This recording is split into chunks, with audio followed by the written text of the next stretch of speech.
कभी सोचा है कि कैसे बस एक क्लिक करते ही दुनिया के किसी भी कोने में रखी जानकारी पलक झपकते ही हमारी स्क्रीन पर आ जाती है? देखिए, ये कोई जादू नहीं है।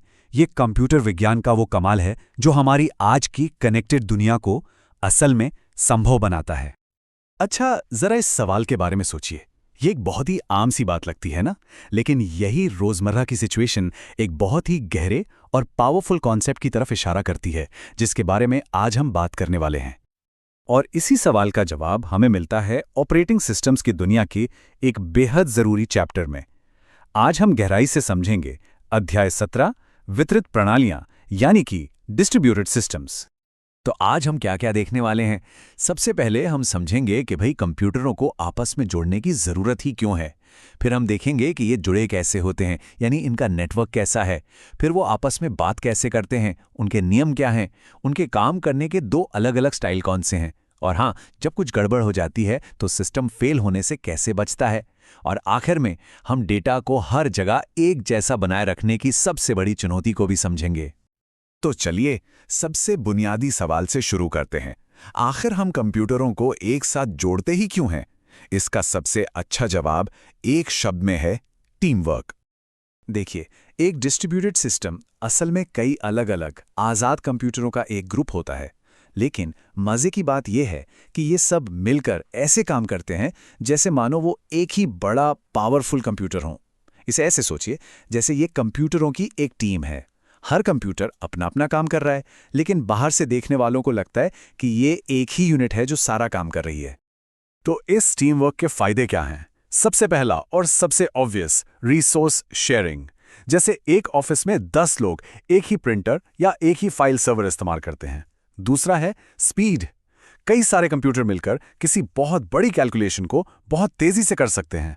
तीसरा और बहुत जरूरी है विश्वसनीयता। सोचिए, अगर टीम का एक कंप्यूटर खराब भी हो गया तो क्या काम रुक जाएगा? नहीं, बाकी के कंप्यूटर काम संभाल लेते हैं। और चौथा, communication. Email, messaging, video calls, ये सब कुछ इसी टीम वर्क की वजह से मुमकिन है। ठीक है, तो ये तो समझ आ गया कि ये टीम क्यों जरूरी है। अब सवाल ये है कि ये टीम फिजिकली अरेंज कैसे होती है।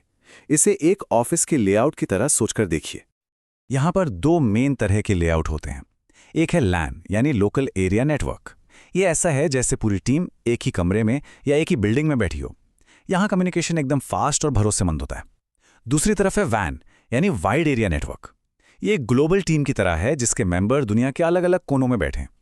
अब जाहिर है यहाँ कम्युनिकेशन थोड़ा धीमा होगा और कम भरोसेमंद भी, क्योंकि डेटा को हजारों किलोमीटर का सफर तय करना पड़ता है और रास्ते में उसके खो जाने का खतरा भी बना रहता है। अब इस तस्वीर को देखिए, ये सब कुछ एकदम साफ कर देती है। आप देख सकते हैं कि ये कंप्यूटर, लैपटॉप और प्रिंटर एक स्विच से जुड़े हुए हैं। यह है हमारा लैन, हमारा लोकल ऑफिस।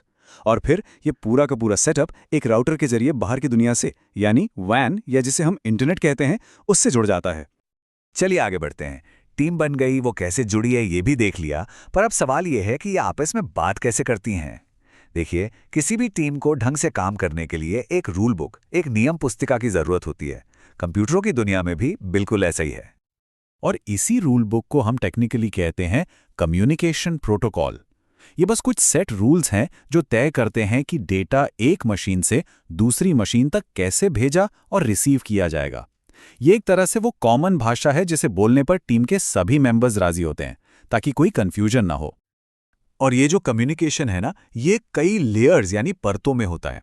सबसे नीचे होती है फिजिकल लेयर, जो असल में तारों में बिजली के सिग्नल या हवा में रेडियो वेव्स भेजती है। इसके ठीक ऊपर आती है लिंक लेयर, जो दो सीधे जुड़े हुए डिवाइस जैसे आपका कंप्यूटर और वाईफाई राउटर के बीच एक भरोसेमंद कनेक्शन बनाती है। फिर आती है नेटवर्क लेयर। इसे आप इंटरनेट का पोस्ट ऑफिस समझ सकते हैं। ये डेटा के पैकेट पर सही एड्रेस लगाकर उसे दुनिया के किसी भी कोने में भेजती है। उसके ऊपर है ट्रांसपोर्ट लेयर, जो ये पक्का करती है कि मैसेज के सारे टुकड़े सही ऑर्डर में पहुंचे और कोई भी टुकड़ा बीच में गुम ना हो जाए। और सबसे ऊपर होती है एप्लीकेशन लेयर, जो उस डेटा को प्रोसेस करती है जिसे हमारा एप्लीकेशन जैसे वेब ब्राउज़र समझता है। ओके, तो टीम बन गई, बात करने के नियम भी तय हो गए, पर अब सवाल ये है कि इस टीम को मैनेज कैसे किया जाएगा। यहाँ ऑपरेटिंग सिस्टम के पास टीम को मैनेज करने के दो मुख्य स्टाइल हैं। पहला स्टाइल है नेटवर्क ऑपरेटिंग सिस्टम। इसमें हर कंप्यूटर को यह पता होता है कि वो एक नेटवर्क का हिस्सा तो है, पर वो एक अलग मशीन है। जैसे जब हम SSH कमांड से किसी दूसरे कंप्यूटर में लॉगिन करते हैं तो हमें साफ साफ पता होता है कि हम एक रिमोट मशीन पर काम कर रहे हैं। अब इसका बिल्कुल उल्टा है दूसरा स्टाइल, डिस्ट्रीब्यूटेड ऑपरेटिंग सिस्टम। यहां सब कुछ इतना सीमलेस, इतना पारदर्शी होता है कि की पूरी टीम एक ही बड़े कंप्यूटर की तरह महसूस होती है। इसका सबसे अच्छा उदाहरण है गूगल ड्राइव। जब हम ड्राइव पर कोई फाइल खोलते हैं तो हमें बिल्कुल ऐसा ही लगता है जैसे वो हमारे ही कंप्यूटर पर सेव हो, भले ही वो असल में हजारों मील दूर किसी डेटा सेंटर में हो। लेकिन असल दुनिया में सब कुछ हमेशा ठीक नहीं चलता, है ना? टीम वर्क हमेशा आसान नहीं होता, और जब आपकी टीम में लाखों करोड़ों कंप्यूटर हों तो ये तो पक्का है कि कभी ना कभी कुछ तो गड़बड़ होगी ही। तो चलिए देखते हैं कि हमारी ये कंप्यूटरों की टीम फेलियर से कैसे निपटती है। जरा सोचकर देखिए, अगर टीम का कोई एक मेंबर अचानक काम करना बंद कर दे या दो मेंबर्स के बीच बातचीत का रास्ता ही टूट जाए तो क्या होगा? क्या पूरा का पूरा सिस्टम ठप हो जाएगा? नहीं, और यहीं पे कॉन्सेप्ट आता है रोबस्टनेस का, यानी मजबूती का। ये किसी भी सिस्टम की वो काबिलियत है जिससे वो फेलियर को डिटेक्ट कर सकता है, खुद को फटाफट रिकॉन्फ़िगर कर सकता है और बिना पूरा सिस्टम बंद किए ग्रेसफुली रिकवर कर सकता है। इसके लिए अक्सर रिडंडेंसी का इस्तेमाल होता है, मतलब एक ही चीज़ की कई कॉपीज रखी जाती हैं। अगर एक सर्वर डाउन होता है तो ट्रैफिक अपने आप दूसरे सर्वर पर चला जाता है, और यही वो वजह है कि इंटरनेट कभी पूरी तरह से बंद नहीं होता। और अब आते हैं हम अपनी आखिरी और शायद सबसे मुश्किल चुनौती पर। यह सिर्फ सिस्टम को चलाते रहने के बारे में नहीं है, ये इस बारे में है कि टीम के हर मेंबर के पास हमेशा सबसे लेटेस्ट और सही जानकारी हो। इसे समझने के लिए कैशिंग के कॉन्सेप्ट को समझना होगा। कैशिंग का सीधा सा मतलब है स्पीड बढ़ाने के लिए दूर रखे डेटा की एक लोकल कॉपी अपने पास रख लेना। ऑफिस वाली एनालॉजी में कहें तो हर बार बॉस के पास मेन फाइल लेने जाने की बजाय उसकी एक फोटोकॉपी अपनी डेस्क पर रख लेना ताकि काम जल्दी हो।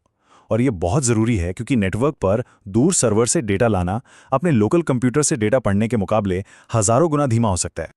पर इसमें एक बहुत बड़ा लेकिन है। आपको कैसे पता चलेगा कि आपकी डेस्क पर रखी कॉपी लेटेस्ट है? क्या पता बॉस ने मेन फाइल में कोई ज़रूरी बदलाव कर दिया हो और आप अभी भी पुरानी जानकारी पर काम कर रहे हैं।